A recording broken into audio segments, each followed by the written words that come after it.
Hi, welcome back to our channel. Today we're going to be talking about Barbarian, uh, made in 2022.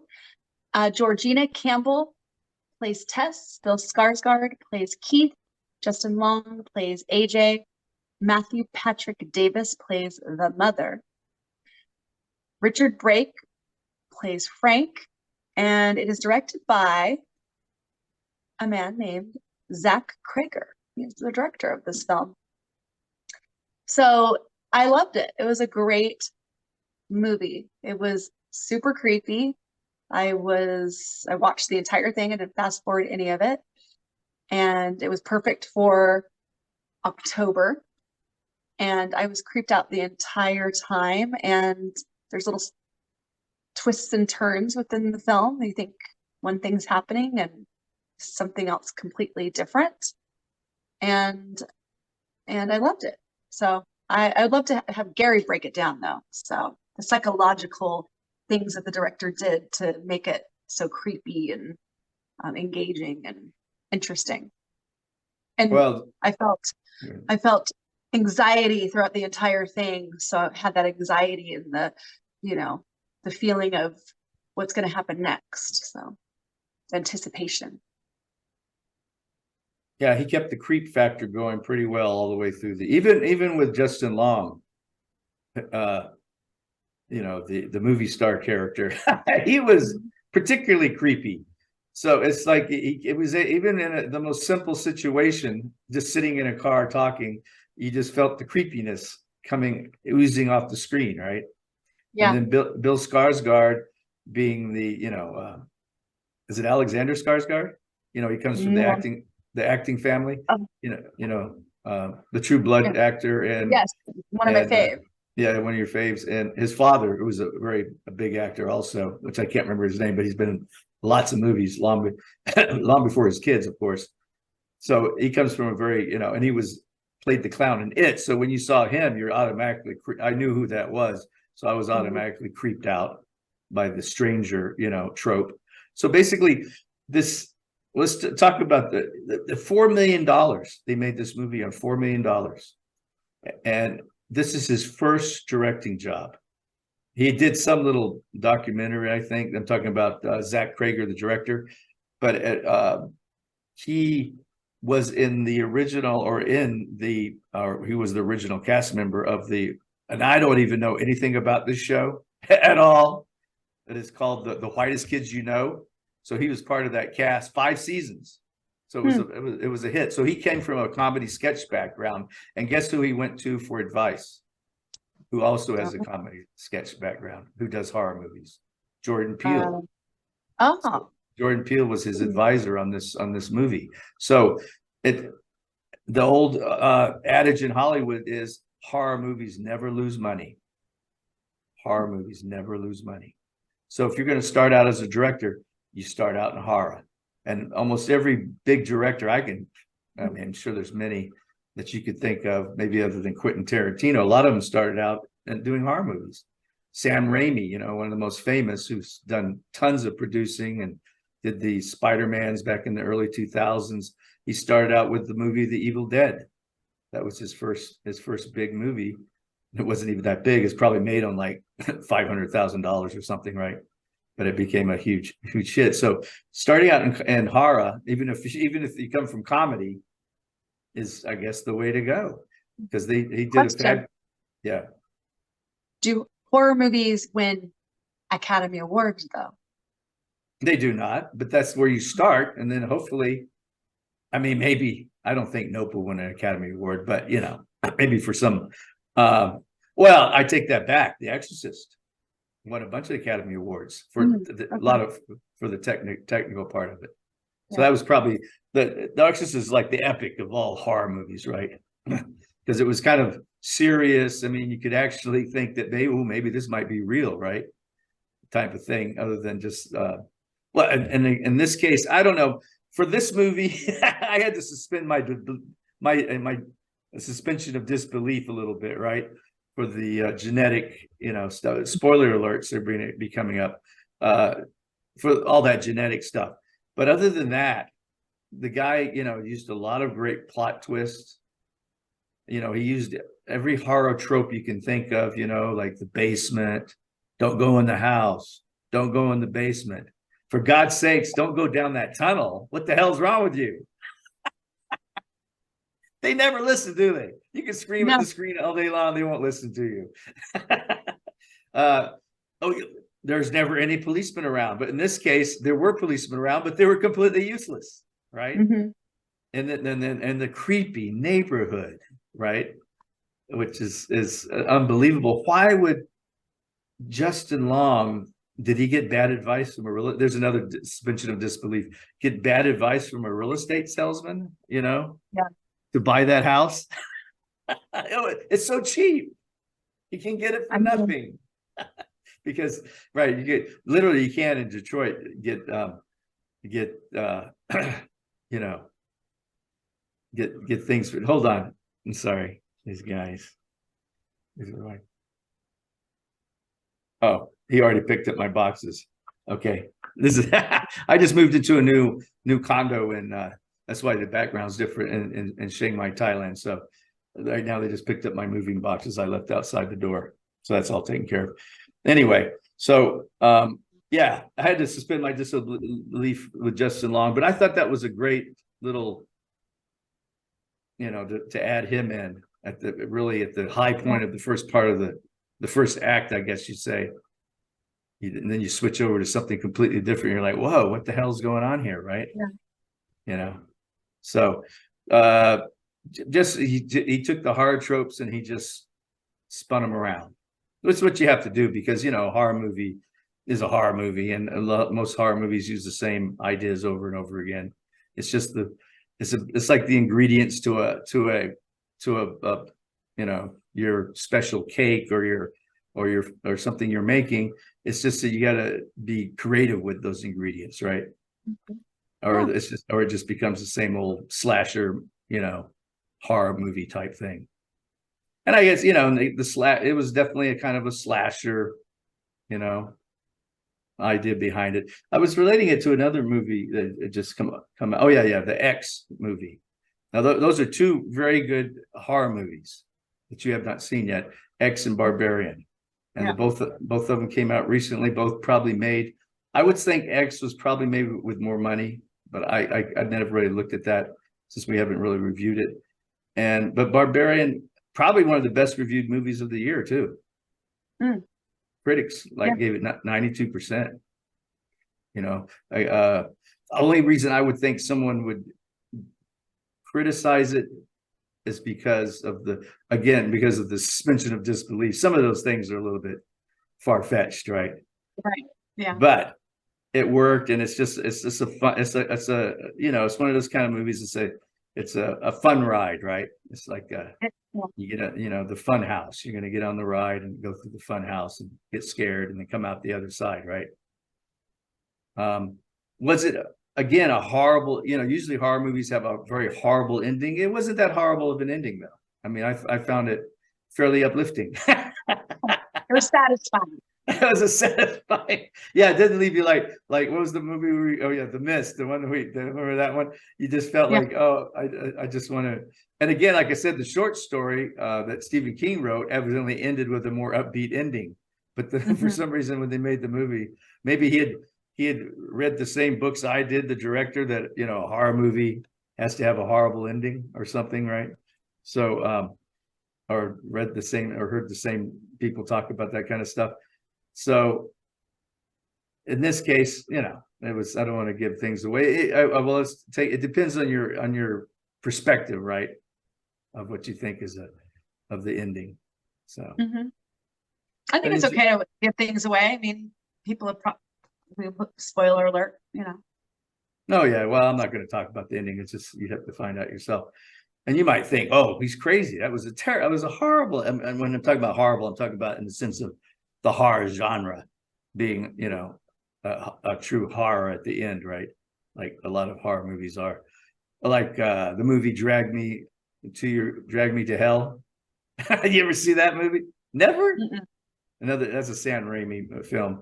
Sam Raimi's one of the masters of horror. So if you ever want to watch movies directed by him. And he doesn't do only horror, but he likes to dabble. He's made quite a few horror movies.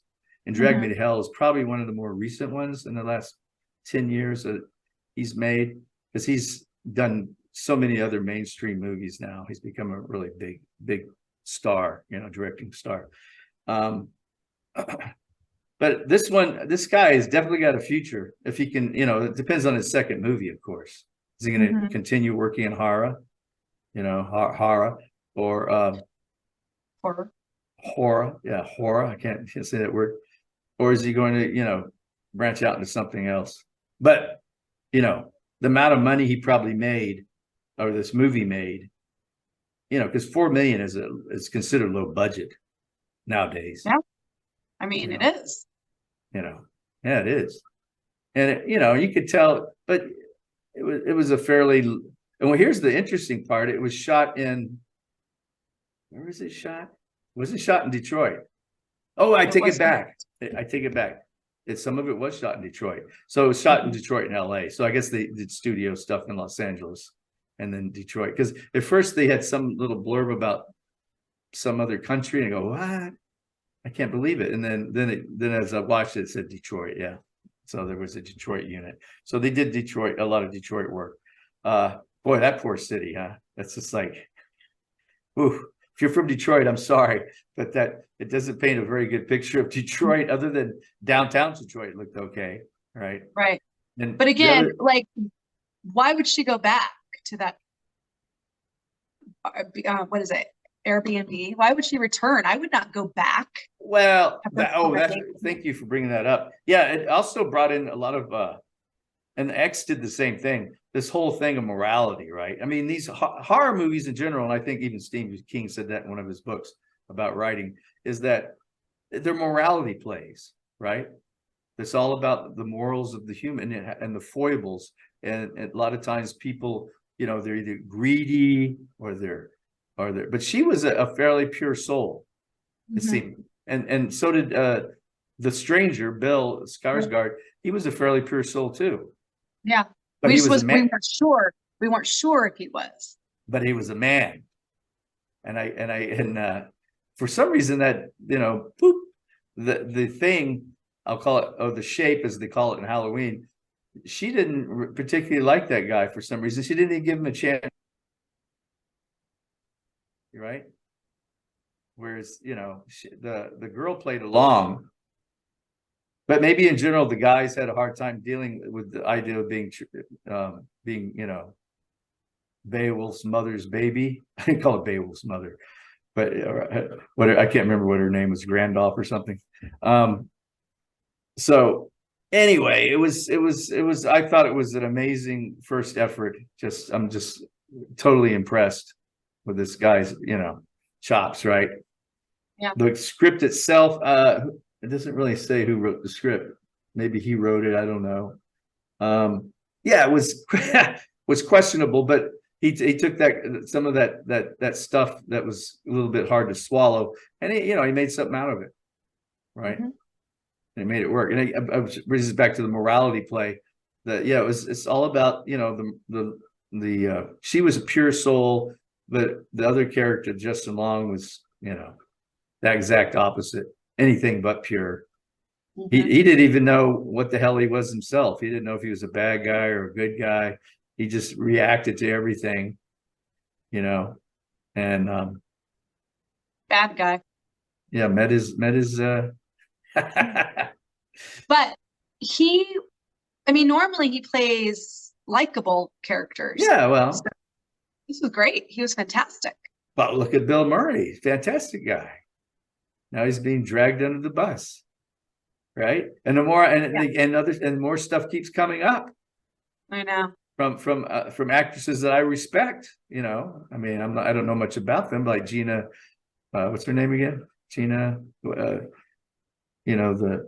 Thelma and Louise actress, Gina Davis. Oh, yeah. Who's I respect quite a bit, and she's got stories about him too. Well, I meant Justin Long is likable in his characters. I don't know. Oh, right. So like I said, so is Bill Murray. But the whole point was that they find a likable guy, because movie stars are probably on Sure. screen are likable because they wouldn't be movie stars if they weren't, right?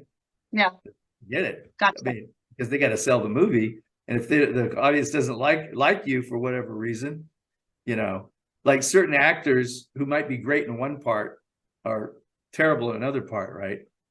Mhm. So that's all the producer trying to pick the right actor for the right spot. But in general, the movie star should be likable, right? I mean, even Yeah. William Dafoe, who looks like, he's got like two hand grenades in his pockets, right? When he walks in the room, ready to go off. Even he's likable, right? Yes. In his creepy way.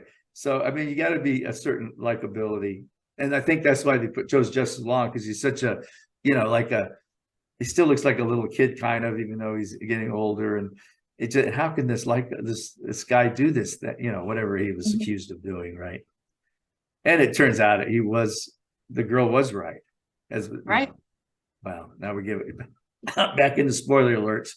So anyway, as a movie review, it was a great film. If you haven't seen it yet, definitely go get it. It's on HBO streaming.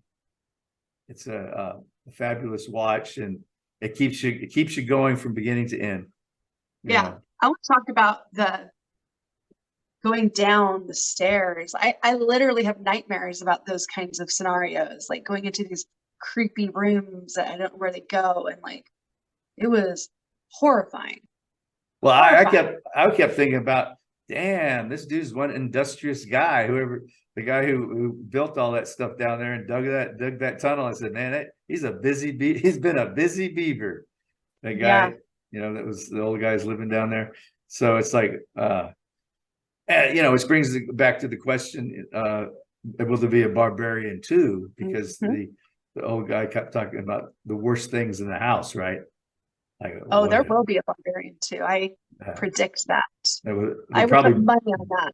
bump it up with maybe, and will more money help it be a better movie? I don't know. Of course, No. they're gonna give it more money. They probably have some bigger stars, etc. Right? Mhm. So will it be better? It's hard to say. Yeah. I mean, why didn't they do I mean, maybe if the director's smart, he won't do a sequel, even though they kind of set it up for one. Maybe that was just in the script. Because Get Out, right, with Jordan Peele, and he did that one, was a huge hit, but he didn't do a follow up to it, really. But I don't feel like that one lent itself to having a sequel. Yeah, I feel like this one they set it up right. like very well to have a sequel. So Mm-hmm. I mean, Mama, what did the mother say? I don't know. I don't know, but she scared me. So it was a scary creature, I guess you'd call it. But you sympathize, but it's like Frankenstein's monster. You sympathize with the monster.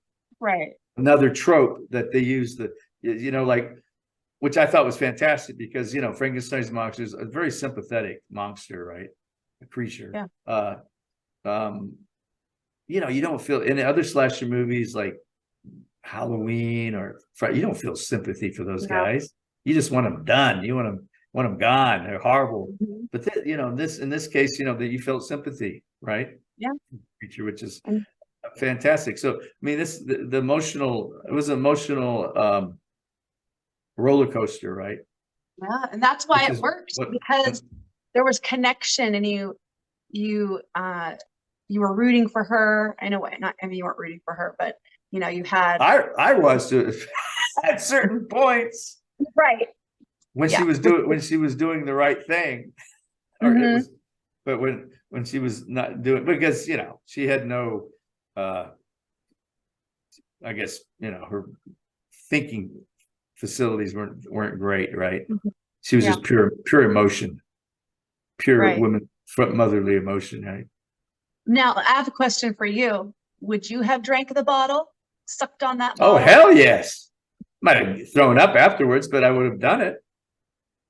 It's like, come on, it's just a bottle, dude. Suck on it. or later, nursed when he wouldn't take the bottle, then he had to take the teat. Nurse away. I might vomit later, but I'd go ahead and nurse, right? she's got the power. I ain't got nothing. I ain't got nothing to say. You know, it's like, you know, but the funny part is that something like that genetic freak show is, I mean, the army would want something like that. You have an army of these mothers out in the battlefield. Barbarian 3, made for Netflix, right? Anyway, but again, it was a little bit over the top, but but they did everything, the directing wise, the emotional, because that's what movies are. It's like music, right? It's all about emotion. If you can't elicit emotion, now there's some films that, but you get, you know, it's just a different type of movie. Like I watched this movie last night called A Girl Walks Home Alone, which is made by Iranian director, a woman director, and it's this girl. She's in her chador, and I'm not. We should be talking about Barbarian, but there's certain relationship to it, and she's a vampire, right? So I guess the Iranian director thought, and it's supposed to be in Iran, but of course, I think they said they made it in Spain or something because they had a lot of stuff that the Iranian government would not like in it, right? But it was a very good. It was shot, you know, made Farsi, you know, was the language, and it was very good. But it was a little bit slow because, again, it was another low budget movie, and I was thinking while I was watching it, but the photography was amazing. If you haven't got money, you got to be arty, right? But in this case, he had no money, but he's still able to really deliver on a truly like a Hollywood cinematic experience, right?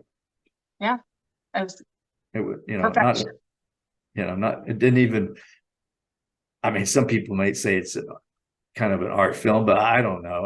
I thought it was just a straight out, you know, it's like when John Carpenter, that's how he became famous as a director. He did Halloween. See, so but he stayed in the horror genre most of his career. I don't think this guy will. I don't think Jordan Peele will either. I think they'll eventually branch out into other things. Now I have a lot of faith in this guy, don't I? As a coming director, he better follow through. Zach Krager. So, but I'm sure he'll at least get another shot, right? You know, and then, you know, nominated for a Golden Globe. Oh, has it been? No, I'm guessing. I could see it being nominated. Yeah. And I like the girl. The girl reminds me of some other actresses, though. And I've always liked Bill Skarsgård. You know, when I saw him on a talk show after he had done It, I go, wow, that's him, huh? That's It, because it's pretty creepy too. Yeah. Have you seen It? Yeah, it's so creepy. Yeah, it's pretty creepy, and he's got that creepy smile. So he was perfectly cast in this movie for his part. Absolutely perfect for people who are like watch horror movies. And so that was basically my opinion. Fantastic movie. You know, watch it. I'll be right back with my glass of water.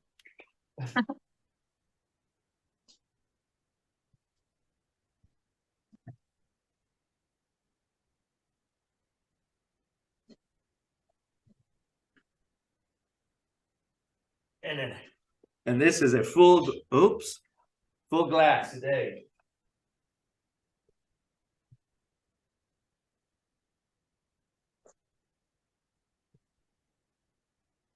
I gave it a full glass of water because, well, again, I would almost fall in the 92% category if I was actually thinking about the script and about some of the unbelievable stuff.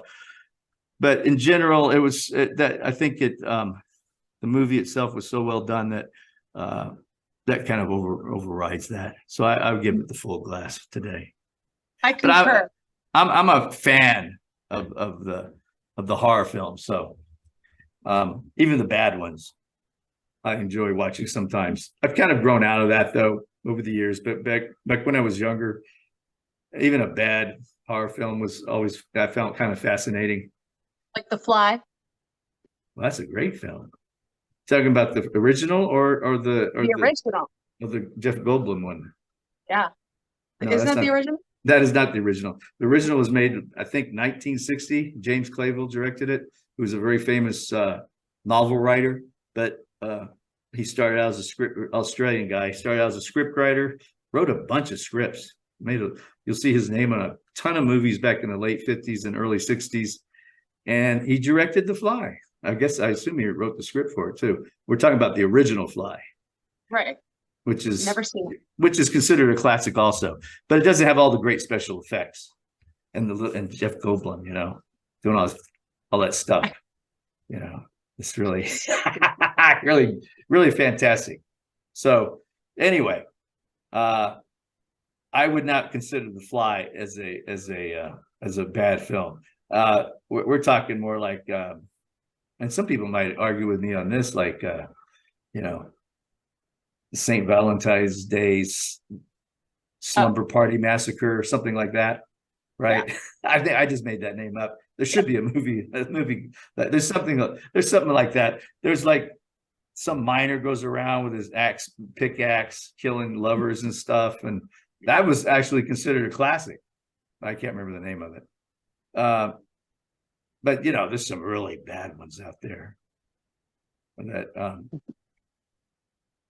I can't even remember the names of right off the top of my head. They're so bad. Or I'll watch it now that we have the streaming. I'll watch it like little bits and pieces of these horror movies, these bad ones, and see how long I can take it. And usually it's not very long. It's like in the old days, if you went to a theater, you're stuck there, right? And when I was like in the military, and I would go into these all-night movie theaters, and they would just show one movie after another, like sometimes I'd be in between bases and I have to find somewhere to sleep, and I had very little money because I was an airman. I would go into these all-night movie theaters and just try to sleep in there, and they have these bad movies just rolling through, right, one after another. But nowadays with streaming, you just cut it off, right? I can't take anymore. This is just too terrible of a movie. Yeah, but there's a lot out there. But in this case, the guy did a stand-up job, first time, coming from comedy, and there was no humor at all, other than maybe humor you might be able to find in the situation. But it was not to be funny at all, right? It was just a straight out horror film. It was just well done. Yeah. So I think it's enough of my ranting. Any other questions? Same for you. The horror genre? Okay. No. We both give it a full glass, I guess. So yes. One of our second or first or best rated movies that we've done. So if you haven't seen it, get out there and watch it. So, and that is all. Good night. Oh yeah, make sure you like and subscribe, and make our day, make our millennium. So we really appreciate it. Thank you.